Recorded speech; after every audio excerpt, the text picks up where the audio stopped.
Hello everyone, అందరు ఎలా ఉన్నారండి? బాగున్నారా? మీరు బాగుండాలి, క్షేమంగా ఉండాలని మనస్ఫూర్తిగా కోరుకుంటున్నాను. ఈరోజు కూడా మన పనులను సులువు చేసుకొని మన టైంని మనీని సేవ్ చేసుకునే కొన్ని యూస్ఫుల్ కిచెన్ టిప్స్ ఉన్నాయి.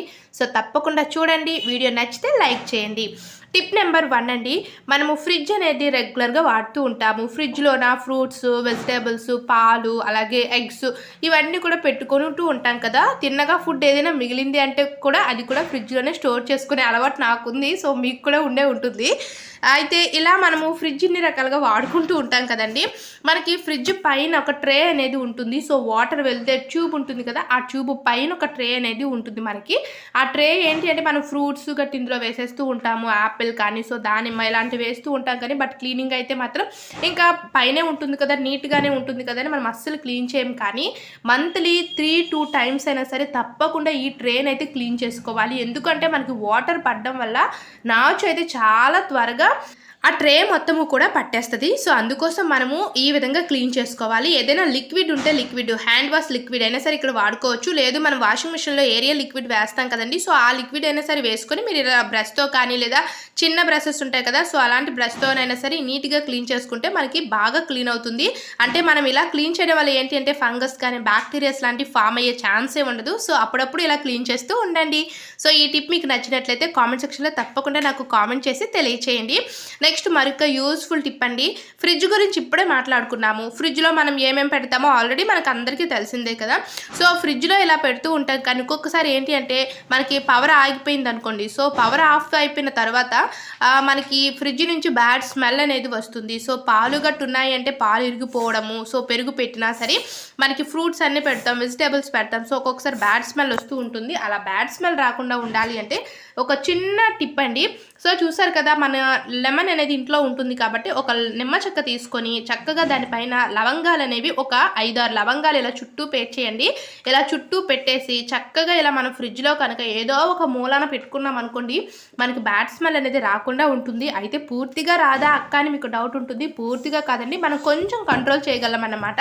సో ఇదైతే మాత్రము ఎప్పుడో ట్రై చేయండి. అంటే మీరు ఫ్రిడ్జ్ క్లీన్ చేసే అంత ఓపిక లేదు, టైం లేదు అనేటప్పుడు ఇలాంటి చిన్న చిన్న టిప్స్ ఫాలో అయితే సరిపోతుంది. నార్మల్గా అయితే మీరు ఫ్రిడ్జ్ని మనము మంత్లీ ఒక 2-3 టైమ్స్ అయినా సరే ఫ్రిడ్జ్ మొత్తాన్ని కూడా క్లీన్ చేసుకోవాలి. ట్రేలను కూడా మనం నీట్గా క్లీన్ చేసుకొని పెట్టుకోవాలి.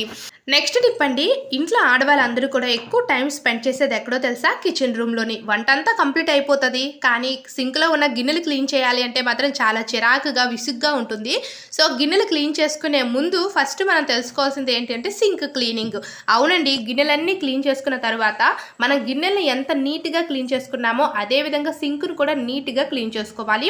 మనం నైట్ టైము ఫుడ్ తిన్న తర్వాత గిన్నెలన్నీ తెచ్చి సింక్లో పడేస్తూ ఉంటాం కదా, అవే గిన్నెలు అలా ఉండిపోయాయి అనుకోండి, మనకి బ్యాక్టీరియా ఫామ్ అయ్యే ఛాన్స్ చాలా త్వరగా ఉంటుంది. సో అందుకోసం మనము నైట్ ఏంటి అంటే గిన్నెలన్నీ క్లీన్ చేసుకున్న తర్వాత ఈ విధంగా ఒక 1 రూపీ షాంపూ ప్యాకెట్ని తీసుకోండి, లేదా మీరు ఏ షాంపూ వాడితే ఆ షాంపూ ఇలా కొంచెం తీసుకొని సింక్లో వేసుకున్న తర్వాత నెక్స్ట్ ఇక్కడ చూసారు కదా, నేను 1 స్పూన్ వరకు కూడా పసుపుని అయితే యాడ్ చేస్తున్నాను. మనకి పసుపు అనేది యాంటీ బ్యాక్టీరియల్ లక్షణాలు కలిగి ఉంటుంది కాబట్టి సో మనకి బ్యాక్టీరియా కానీ, ఫంగస్ కానీ సో ఇలాంటి ఫామ్ అయ్యే ఛాన్స్ అస్సలు ఉండనే ఉండదు. మనకి ఆ యొక్క సింక్ ట్యూబ్లో కూడా దోమలు కానీ, బొద్దింకలు, గుడ్లు పెట్టే ఛాన్సెస్ ఉంటాయి కదా. సో అందుకోసం మనము తప్పకుండా సింక్ని అయితే నైట్ ఎప్పుడు కూడా క్లీన్ చేసుకోవడం బెటర్ అండి. సో ఇక్కడైతే నేను పసుపు అలాగే ఇక్కడ షాంపూనే వాడుతున్నాను. ఇక్కడ ఇంకా బేకింగ్ సోడా కానీ ఇవేమి యూజ్ చేయవలసిన అవసరం లేదు. ఎప్పుడైనా సరే నైట్ టైము గిన్నెలన్నీ క్లీన్ చేసుకున్న తర్వాత తప్పకుండా సింక్ని కూడా ఏదైనా ఒక లిక్విడ్ తోటి మీరు సింక్ క్లీన్ చేసుకుంటే సరిపోతుంది. అయితే సింక్ క్లీనింగ్కి లిక్విడ్స్ ఎలాంటివి ప్రిపేర్ చేయాలి పైసా ఖర్చు లేకుండా అనేది మన ఛానల్లో ఆల్రెడీ చాలా వీడియోస్ ఉన్నాయి. సో తప్పకుండా చూడండి, మీకు తప్పకుండా యూజ్ అవుతాయండి. ఇలాంటి చిన్న చిన్న టిప్స్ కనుక మనం ఫాలో అయ్యామనుకోండి మన కిచెన్ నీట్గా ఉంటుంది. సో ఇలాంటి స్టీల్ ఐటమ్స్ని, ముఖ్యంగా ఈ సింకు ఇలాంటిని కూడా మనం నీట్గా క్లీన్ చేసుకోగలము, కిచెన్ని మంచిగా మెయింటైన్ చేయగలం అన్నమాట. సో చూసారు కదా, కిచెన్ అనేది చాలా ఇంపార్టెంట్ అండి. ఎందుకు నేను పదే చెప్తున్నాను అంటే మనము తిన్న ఫుడ్ అంతా కూడా ప్రిపేర్ చేసేది కిచెన్లోనే కాబట్టి కిచెన్లో ఉన్న ప్రతి ఒక్క ఐటమ్ని కూడా మనం నీట్గా క్లీన్ చేసుకొని పెట్టుకోవడం చాలా బెటరు. సో ఇక్కడ చూసారా, ఇలా వేసుకున్న తర్వాత కొంచెం వాటర్ వేసుకొని ఈ విధంగా చక్కగా ఏదైనా ఒక స్క్రబ్బర్, స్టీల్ స్క్రబ్బర్ అయితే ఇంకా బెటరు. స్టీల్ స్క్రబ్బర్ వల్ల ఏంటి అంటే మనకి ఆ కార్నర్స్లో పేరుకుపోయిన మురికి కానీ, నాచుని చాలా సింపుల్గా క్లీన్ చేసుకోవచ్చు. అలాగే ఇక్కడ ప్లేట్స్ చూసారా, మనకి ఏంటంటే అన్నం కానీ ఏదైనా సింక్లో ఒలిగింది అనుకోండి, సో ఈ ప్లేట్స్లోనే మనకు అక్కడ ఉండిపోతుంది. సో అందుకోసం ఈ ప్లేట్స్ వెనక భాగాన్ని కూడా చక్కగా కొంచెం షాంపూ వేసేసి చక్కగా క్లీన్ చేసేయండి. నీట్గా క్లీన్ అయిపోతాయి. ఇక్కడ మొత్తం క్లీన్ చేసుకున్న తర్వాత చూపిస్తున్నాను. స్టీల్ సింక్ అనేది చూసారు కదండి, ఫస్ట్ అయితే చాలా డల్గా ఉంది, ఇప్పుడు చూడండి ఎంత షైనింగ్గా అయితే ఉందో. సో అందుకోసం మనము అప్పుడప్పుడు ఇలా క్లీన్ చేసుకోవాలి. ఓకేనండి, చూసారు కదా ఈరోజు టిప్స్ అయితే ఇవేని. ఈ టిప్స్ అన్నింటిలో మీకు ఏది యూస్ అయింది అనేది కామెంట్ సెక్షన్లో కామెంట్ చేయండి. నెక్స్ట్ వీడియోలో కలుద్దాము. మన ఛానల్లో యూస్ఫుల్ కిచెన్ టిప్స్ అయితే ఉన్నాయి. మన మనీని టైంని సేవ్ చేసుకునే బ్యూటిఫుల్ కిచెన్ టిప్స్ అండి. సో వీడియో నచ్చితే ప్లీజ్ లైక్ చేయండి. మీరు లైక్ చేయడం వల్ల మన యొక్క వీడియో అనేది యూట్యూబ్ అనేది మరికొంతమందికి సజెస్ట్ చేస్తుంది. అలాగే మీ ఫ్రెండ్స్ అండ్ ఫ్యామిలీ మెంబర్స్కి వీడియోని తప్పకుండా షేర్ చేయండి. అలాగే ఇదే ఫస్ట్ టైం మన ఛానల్ చూస్తే మామ్ దీప్తి టిప్ ఛానల్ని సబ్స్క్రైబ్ చేసుకొని ఛానల్కి సపోర్ట్ అందించండి. పక్కనే ఉన్న బెల్ ఐకాన్ కూడా క్లిక్ చేసి యాక్టివేట్ చేసుకోండి. Thanks for watching.